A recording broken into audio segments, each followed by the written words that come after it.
नमस्कार, मैं हूं अमृता निमेशन और आप देख रहे हैं आदि टीवी। बुलेटिन की शुरुआत करेंगे इस वक्त की बड़ी खबर के साथ, जो कि उत्तरकाशी से मिल रही है, जहां टनल का रेस्क्यू ऑपरेशन जारी है और कुछ ही देर में जो मजदूर उन्हें बाहर निकाल लिया जाएगा। देखिए तस्वीरें आपको दिखा रहे हैं हम, किस तरह से यहाँ पर सीधी तस्वीरें आप तक हम पहुंचा रहे हैं आदि टीवी के माध्यम से उत्तरकाशी की, जहां सुरंग में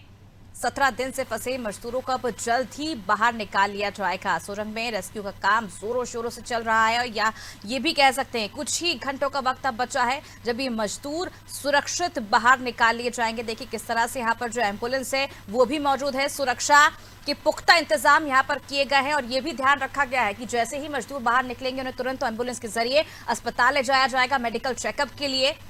और इसके साथ ही देखिए तमाम यहाँ पर टीम मौजूद है, बड़ी संख्या में यहाँ पर लोग भी मौजूद है। इसके साथ ही पुलिस की टीम भी यहाँ पर पहुंच चुकी है, डॉक्टर्स भी मौजूद है एम्बुलेंस के साथ, और तमाम जो तैयारियां हैं वो शुरू कर दी गई हैं कि जैसे ही मजदूर बाहर निकलेंगे किस तरह से उन्हें अस्पताल तक जल्द से जल्द पहुंचाया जाए और जो मेडिकल है उनका वो शुरू किया जाएगा।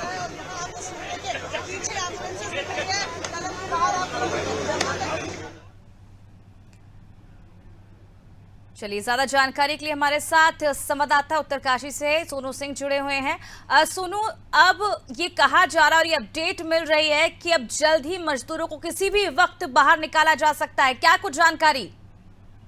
अब देखिए, जो ऑपरेशन किया जा रहा था वो ऑपरेशन सक्सेस हो गया है और जो तमाम फोर्सेस ऑपरेशन राहत और बचाव कार्यों में जुटी हुई थी उनको सफलता मिल गई है। कई अड़चने सामने आई, अड़चने आने के बावजूद जितनी भी चुनौतियां उनको एक एक कर उनका समाधान निकाला गया और वैकल्पिक जो रणनीति थी उस पर भी काम शुरू किया गया। क्योंकि अब जो मैनुअली पाइप को अंदर पहुंचाया जा रहा था वो आर पार हो गया है मलबे के और श्रमिकों तक पाइप पहुंच चुका है। उसके बाद की जो प्रक्रिया है वो शुरू हो गई है। अब श्रमिकों को एक एक कर निकाला जाएगा और निकाले जाने के दौरान अब इसके बाद की जो तमाम व्यवस्थाएं हैं उनको दुरुस्त कर लिया गया है। वो तमाम इंतजामात मुकम्मल कर लिए गए हैं। श्रमिकों का सुरंग के अंदर ही जब मलबे के इधर आएंगे जहां पर मशीन है तो उनका जो स्वास्थ्य परीक्षण है वो कराया जाएगा और जरूरत के लिहाज से श्रमिकों को अलग अलग चिकित्सालयों में चिलियानी सौड़ है यहाँ पर उत्तरकाशी के जनपद मुख्यालय के जो चिकित्सालय वहाँ, और जरूरत पड़ने पर एयरलिफ्ट करा करके देहरादून का जो ऋषिकेश में एम्स है, एम्स में भी उनका स्वास्थ्य परीक्षण कराने के लिए भेजा जाएगा। मुख्यमंत्री पुष्कर सिंह धामी पहुंचने वाले हैं, जो जनपद के प्रभारी मंत्री हैं वो भी थोड़े समय में पहुंचने वाले हैं और लगातार जो रेस्क्यू में जुटे हुई टीम है वो लगातार अब इस प्रक्रिया को आगे बढ़ा रही है। बिल्कुल सोनू, जिस तरह से आप जानकारी दे रहे हैं कि टीम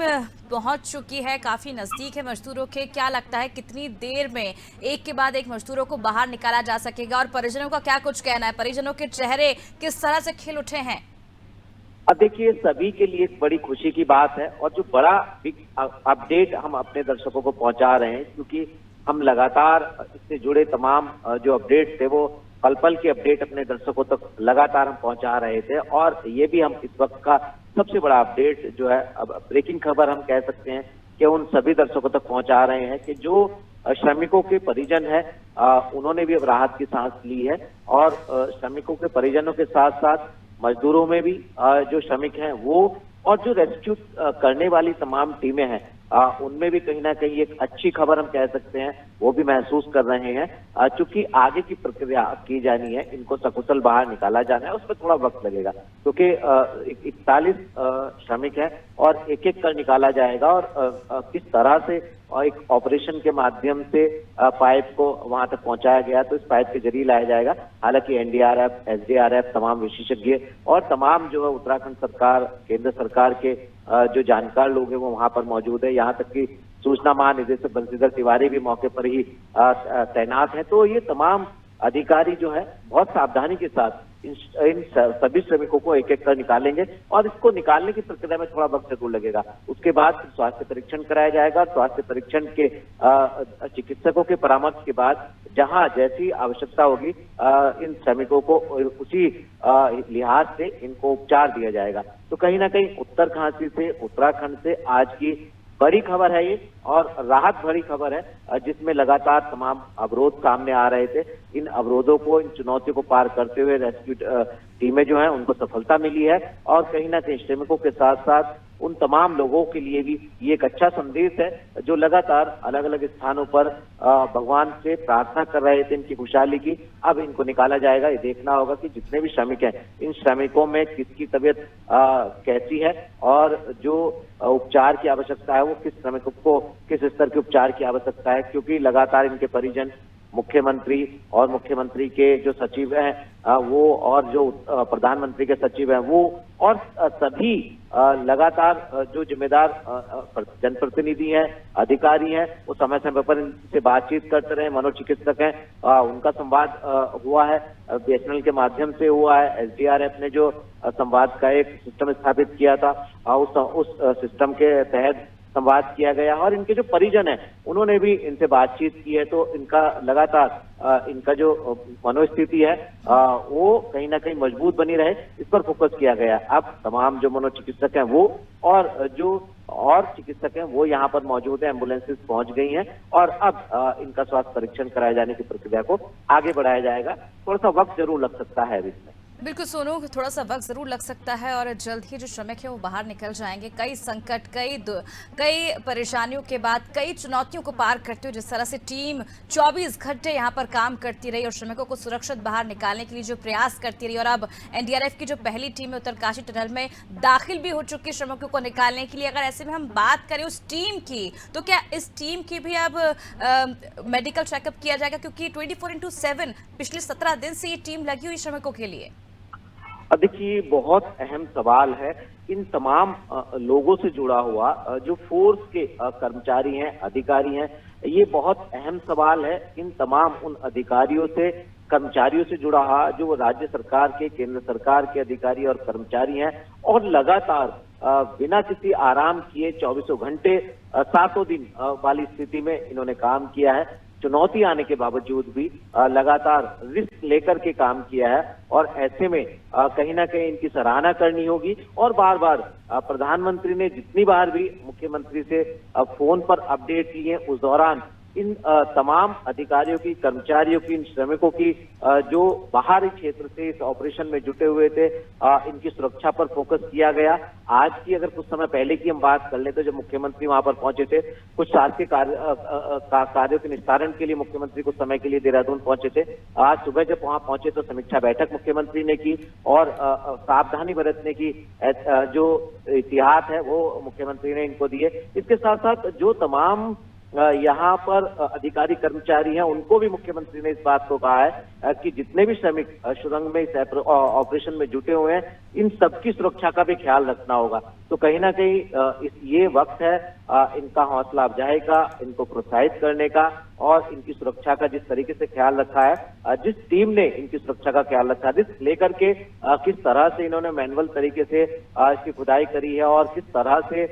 जब ऑर्गन मशीन में कुछ अड़चने आई थी, अवरोध आए थे, उन अवरोधों को एनडीआरएफ के जवानों ने किस तरह से गैस कटर से वो लोहे के सरियों को काटा है, इसकी सराहना करनी होगी। और कहीं ना कहीं इसको गंभीरता से लेते हुए शासन, प्रशासन, राज्य सरकार और केंद्र सरकार ने इनकी सुरक्षा के पर भी फोकस किया और बार बार यही फोकस किया जा रहा है कि जो अब इनको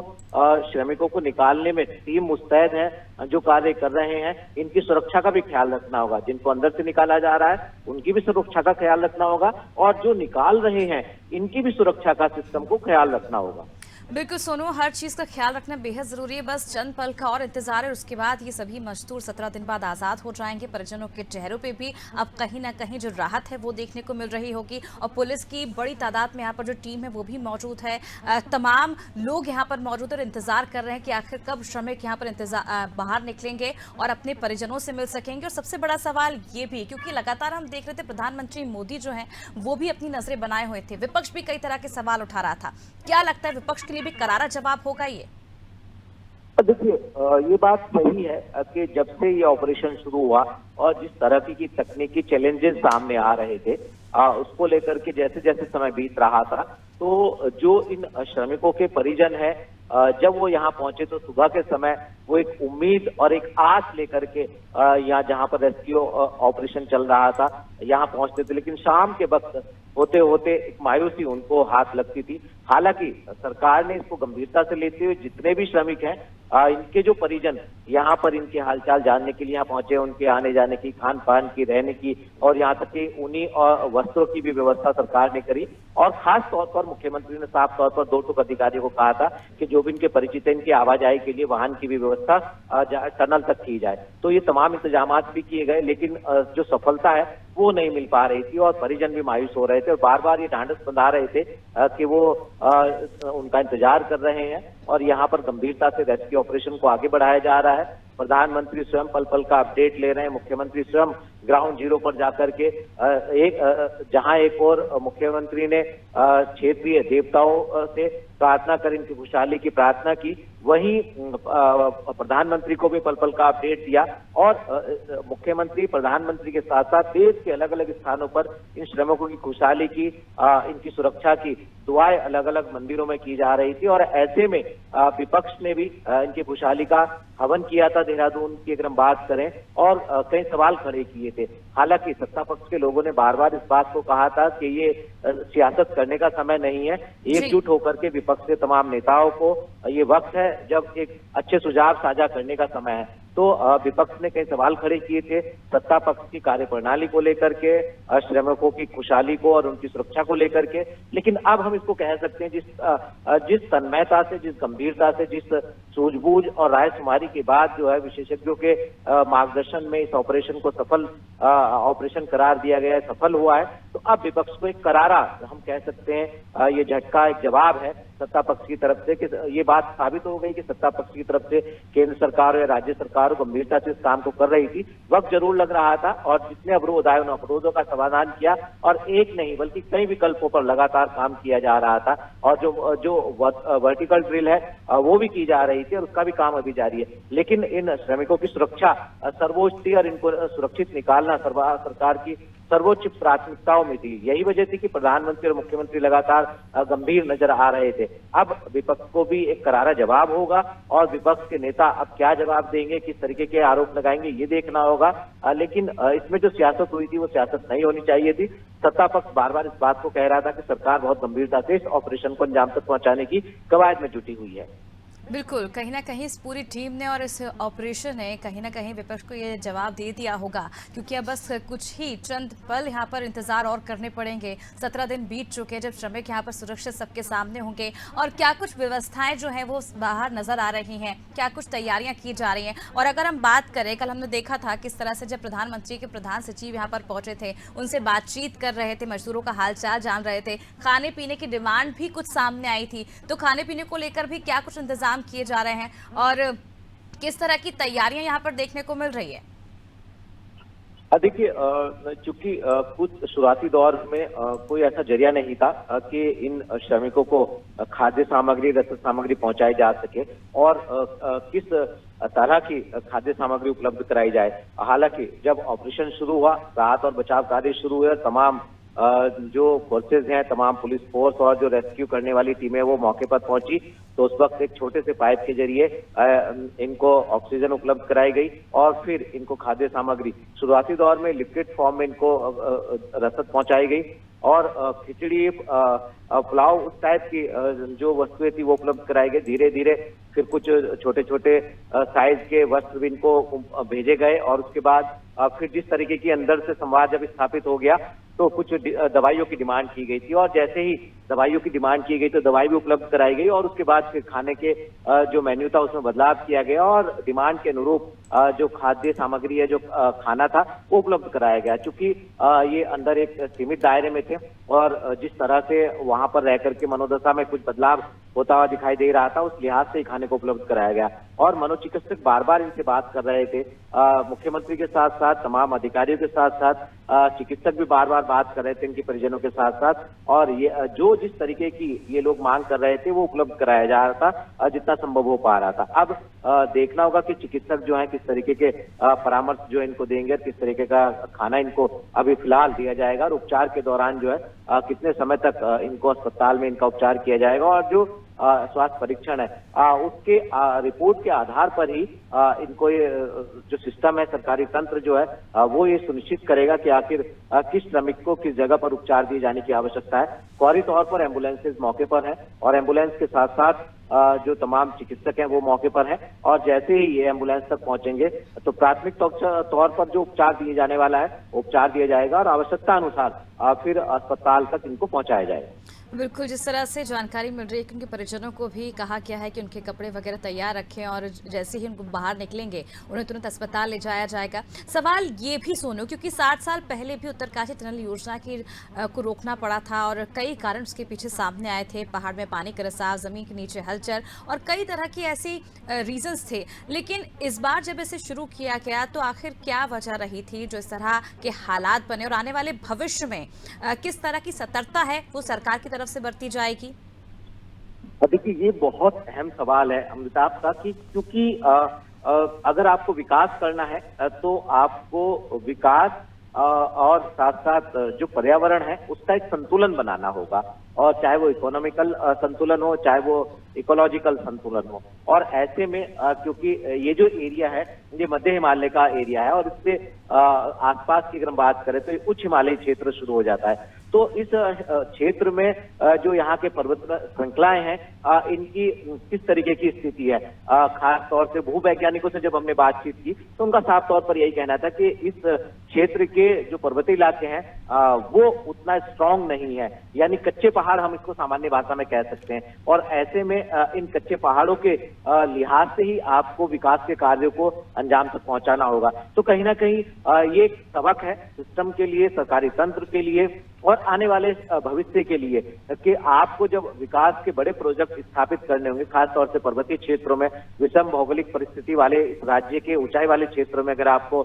जनता को सहूलियत उपलब्ध कराने के उद्देश्य से कुछ विकास के कार्य को अंजाम तक पहुंचाना है तो आपको एक संतुलन बनाना होगा पर्यावरण का, प्रकृति का और खास तौर से यहाँ के भौगोलिक परिस्थितियों का, उसी के अनुरूप आपको आगे बढ़ना होगा। तो एक सबक है और इस सबक को हम ये उम्मीद कर रहे हैं कि सरकारी तंत्र इसको एक सबक के तौर पर देखेगा और आगे जो बड़े बड़े प्रोजेक्ट हैं, टनल के हैं या बड़ी बड़ी जल विद्युत परियोजनाओं से संबंधित जो प्रोजेक्ट हैं, ये तो ऑल वेदर से संबंधित एक प्रोजेक्ट का एक टनल बनाई जा रही थी, लेकिन इसके अलावा जो बड़ी बड़ी टनलें प्रस्तावित हैं, चाहे वो रेलवे लाइन को पर्वतीय क्षेत्रों में चारधाम यात्रा मार्ग से जोड़ने का प्रोजेक्ट हो या अन्य जो प्रोजेक्ट हैं, इनमें अब एहतियात बरतने होंगे और खास तौर पर इस पर पूरी तरह से होमवर्क करना होगा और जो सावधानी के लिहाज से जो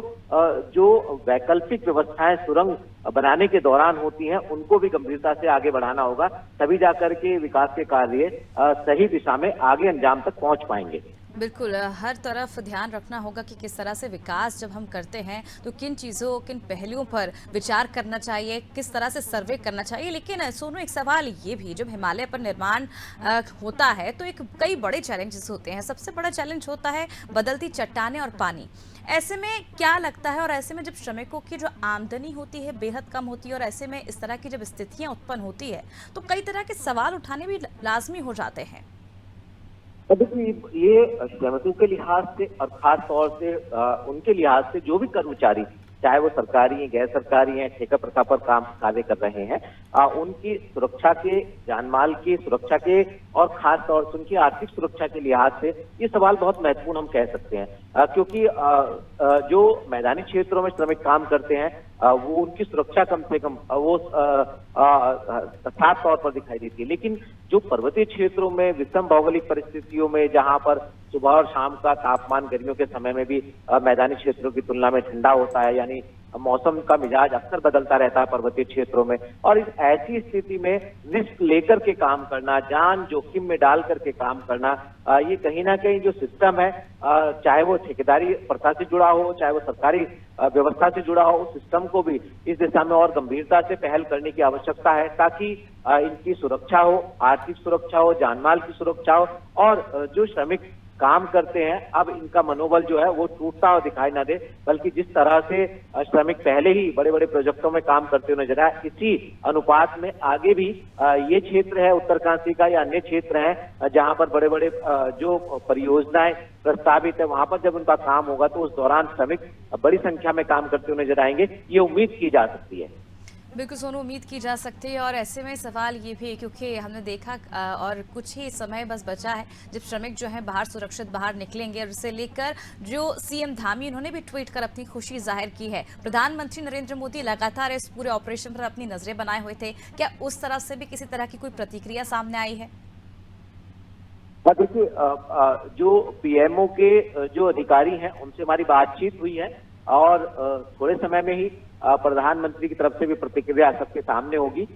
उन्होंने साफ तौर पर कहीं ना कहीं एक राहत की सांस ली है और इस बात की राहत महसूस कर रहे हैं कि जो रणनीति केंद्र सरकार प्रधानमंत्री के मार्गदर्शन में और राज्य की सरकार मुख्यमंत्री के मार्गदर्शन में और तमाम जो विशेषज्ञ विदेश से यहाँ पहुंचे थे,